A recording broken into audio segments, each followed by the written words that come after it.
so let's verify all our work since we have all our toolpaths are done. So I will just close them all, and then select all, press T to bring them up, and then T again to put them to sleep. And then we can go ahead, verify.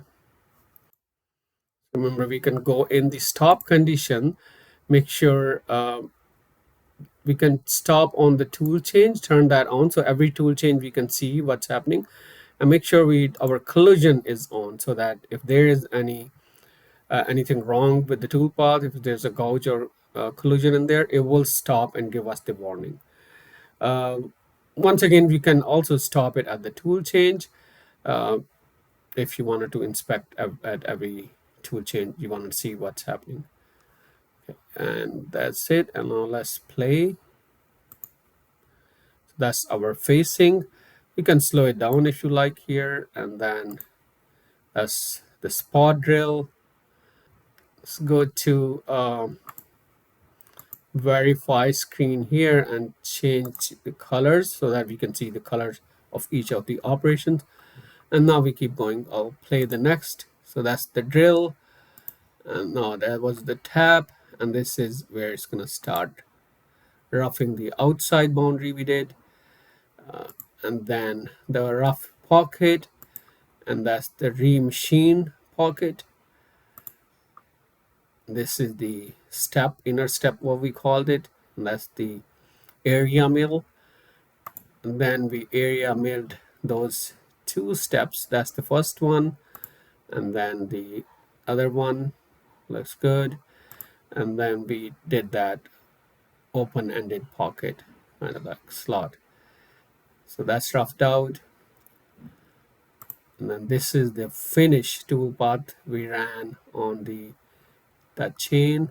And then this is for the pocket. And you can see there's something happening in the pocket toolpath, right? So it looks like maybe in the roughing, we left something in the floor and finishing went to 0. So that's why you see that island there. So we can fix that.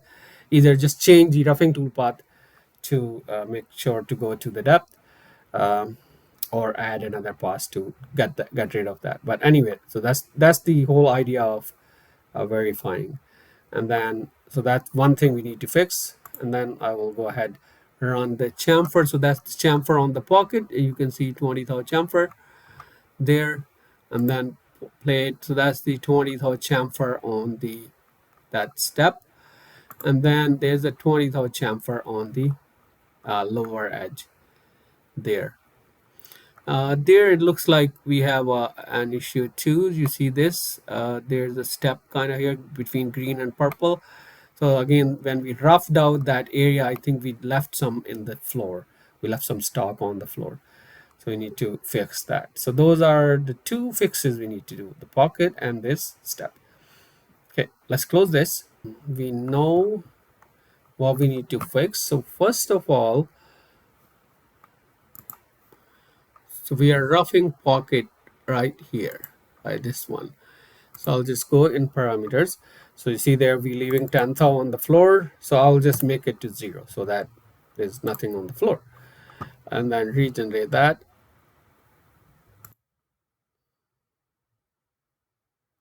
Or the remachining has to be changed. So because remachining is kind of it's connected to the rough, so we need to recheck that and make sure it's calculated accordingly. So that's regenerated. And then the other thing we need to fix is this toolpath. If I go in the linking, no, sorry, in cut parameters, so there's we're leaving 10th out there, so we'll switch it to 0 here. And that's already regenerated. These other two toolpaths here, we change everything but not the comment. So just going into in the tool here. So this is not, so this we can call them step 1 and step 2 So yeah, you can rename it basically so that it's not the same. And then yeah, this one I can call it step 2. Just changing the comment there. Okay, so those are the two fixes we made. I think it should be good now. So if we go back once again, select all and put it to sleep, and then let's verify one more time.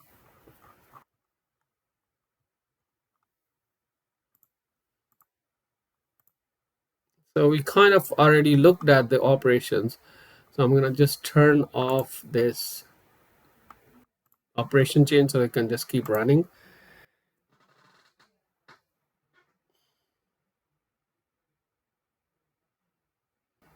So those steps.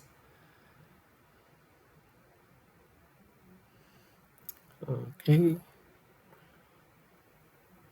All right. So now it looks good. We don't see that little leftover area here, and the steps here looks good. Those two little mishaps we had, we fixed that by going in there and changing. One last thing, remember if I zoom it in here in this little open-ended pocket, you can see on the walls kind of like a rough little steppy walls, right? So that's coming from dynamic mill. I remember any of these high-speed toolpaths, or for instance, any of the roughing toolpaths, they are going to give you, a little bit of rough finish on the walls. So make sure if it's a critical feature, we should finish them separately, right? So that's why you see those a little rough surface on the wall.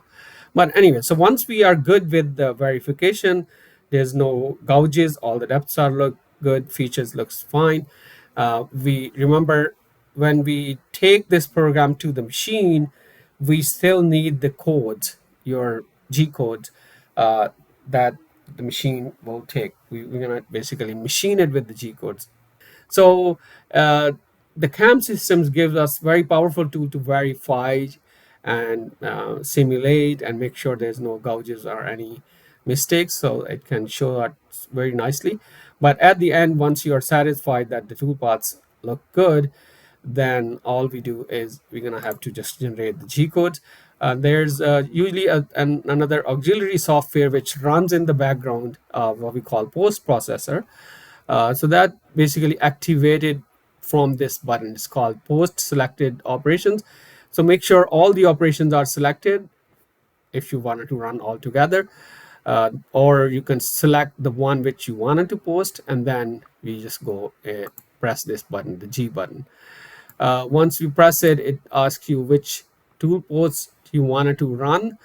Now, by default, we have only this master fan tool post, but in practical world, basically, if you are using different brands of machines, you can create, or you can ask your reseller to create the tool posts for you, which will be kind of according to your machine, according to your machine definition.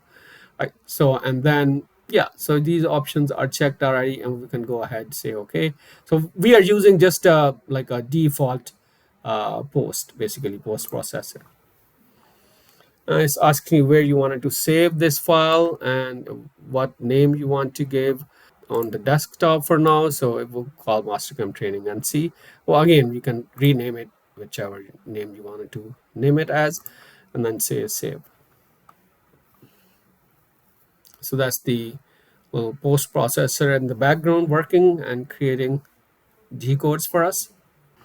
All right, so here we have our ANSI file with the code.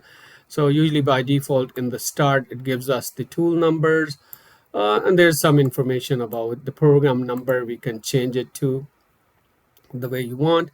And then we have the code. So you see, these are the comments what we wrote down, and the toolpaths are showing it here. And then you have your tool change and work offsets, height, length offsets, and so forth. So that those are all the codes accordingly. Yeah, this here the A number is using the auxiliary X's, so we're not going to need the A, so because it's a default tool ports, so it's not a proper tool port, so we might have to delete those A's from there. So yeah, that's why it's important to have a little bit of knowledge about the G codes and the languages and the thing, what's going on here, so that we can do a little edit if we need to. But other than that, we can see it's that spot drill there. It's giving us G81, right? And then when we are drilling here, it gives us G83, so that's the deep drilling cycle. And when we are tapping, it's giving us G84, which is a tapping cycle, right? And with everything else. And then we are milling, so those are all kind of like XY moves for all the milling operations. So we can have a look on G codes and make sure they kind of align or they're correct according to the machine you're going to run at.